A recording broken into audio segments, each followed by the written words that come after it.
Hey ratbags, it's Jade. Are you excited for Power World? Do you even know where it is? Well, it is basically a Pokemon inspired game where you'll be roaming around an open world, collecting creatures and then making them work for you. You can get these guys to go and get resources, work in your factories. It's meant to have base building, adventuring and obviously battles against all sorts of other creatures. It's coming out very soon on Steam and Xbox at the same time, and it's going to be obviously on Game Pass as well.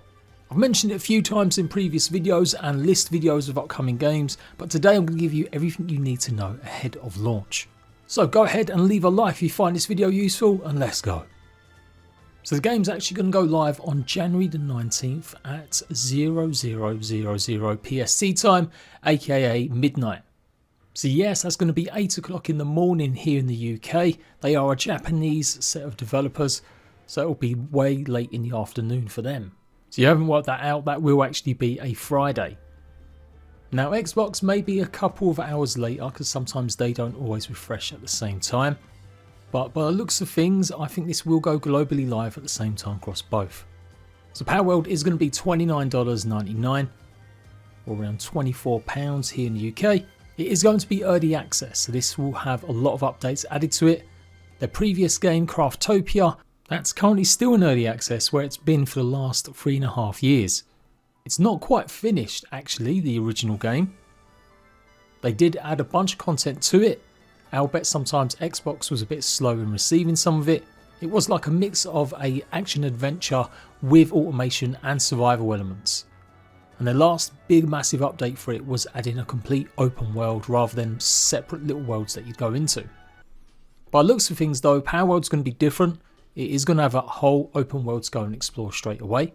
Now I can confirm a lot of this as I'm going to be able to show you stuff from the 16th onwards, as I currently have a key and access. So PvP, yes, for a game like this, you're expecting it to be cute and cuddly.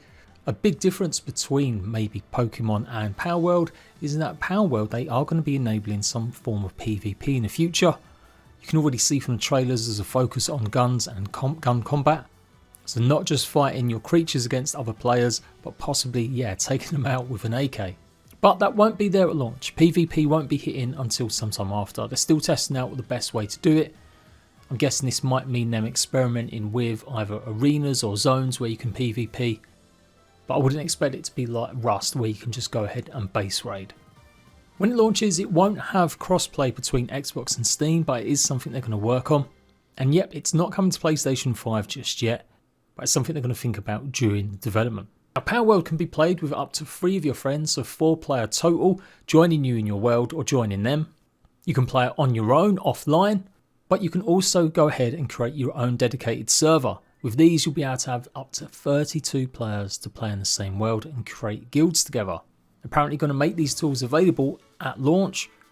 I won't be too surprised if we don't see maybe a server provider like Nitrado getting some rights to go ahead and rent these if you're on console and don't have access to a PC. Now there is some form of character transfers, but the way they've worded it in the FAQ is a bit ambiguous. Your character is bound to your world and is not shared across servers or single player. However, if you're the host of a co-op game, then you can switch between single player or multiplayer freely, but your guests will not be able to do this. So I'm guessing that does mean that when people join, they won't necessarily always have their progress saved. It will just be like a guest character joining your world. But they are going to be having a server save transfer method later on apparently as well. So they've got no plans for mods obviously at launch, but that is something they're taking on board. By looks of things, they will support mods in the future. And that's pretty much it. It's not a free to play game, obviously you're going to be buying it. They may have plans for DLC in the future, but that'll be something they'll talk about near the time. But the idea of the game is that you are protecting these creatures from poachers. Although you can also take some of these creatures and make them basically do what you want. The wording is so funny on the Steam page. Powers can be used to fight, or they can be made to work on farms or factories. You can even sell them or eat them. So it is a full-on survival game as well, with a focus on the food and making sure you've got enough vitals. Powers aren't just there to fight other creatures, they can be used for traversal, land, sea and sky. And if you just want to build automated factories with your creatures, you can go ahead and do that. A lot of these elements are definitely very similar to their previous game, Craftopia. We'll talk about that a bit more in a second. But yeah, you will be able to get these guys to make fire for you, generate electricity, or go ahead and gather resources like mining.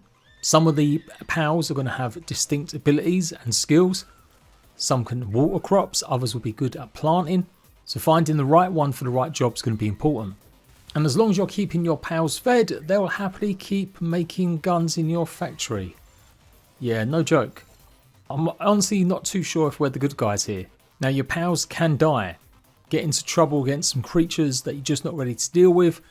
You better make sure you've got an escape plan and be prepared to sacrifice your own pals. It's going to have breeding in the game. You'll be able to inherit the characteristics of its parents. It does look like you'll be able to mix all sorts of different types of pals. So not just the same ones, but to create really weird kind of mixes. And this is the bit where you're a poacher. There is going to be these wildlife sanctuaries and you can go into these, sneak in and capture rare ones. That's what makes me think we are the bad guys. So Craftopia's got relatively decent scores. All-time positive review scores are 79% and 71% in the last 30 days. It did sell quite a good few copies. Judging by the amount of reviews, at least maybe 500,000. And again, it was on Xbox in the game preview program for a while, as well as part of Game Pass. And just like Power World, it was part of Xbox Game Pass for a while. Now, Craftopia is still actually in early access. Me realising it's now 2024, it's 3.5 years it's been there. So you may be a bit concerned about whether or not they're going to be moving on to their new game, but it does look like they've got a big roadmap for stuff incoming. I'm guessing they've split their teams into two.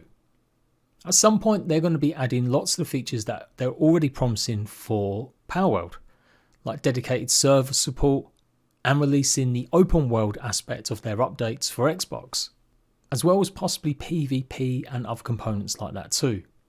Apparently they still want to add a bunch of new biomes. I'm just basically mentioning this because I think it's worth talking about. Their last update did have the very beginnings of dedicated server support, brand new biomes, new bosses, and these are the kind of updates you can expect maybe for Power World. Sometimes they have gone quite a while without updates, and other times they've had to cancel an update pretty close to its release because they've found some issues. But overall, I would say they're pretty typical in terms of what they've delivered. Just maybe being a bit slow when it comes to Xbox updates. Some of them arrived pretty much at the same time, but a lot ended up being quite a distance behind PC. So something to think about if you're going to be checking this out on Xbox, but of course with it being on Game Pass, there's not as much risk. You can give it a shot and don't have to worry about buying it if you do have Game Pass. And even if you don't have Xbox, because it's part of the game preview program, you will be able to go and give it a try. I think the demo time is for what, like half an hour or an hour? That's usually the case for any game preview game. You normally get a chance to try it.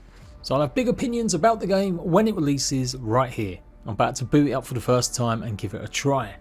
I'm presuming it's going to be the same price on Xbox as it is on Steam. It's not actually been revealed completely yet on the Xbox store, but I'm guessing it will be soon. So there we go. Hopefully I'll be able to give you the lowdown, as I have got a key for Power World. If I enjoy it and like it, I'll certainly do some guides, but definitely want to see what it's like first. So until next time, ratbags, I'll catch you later.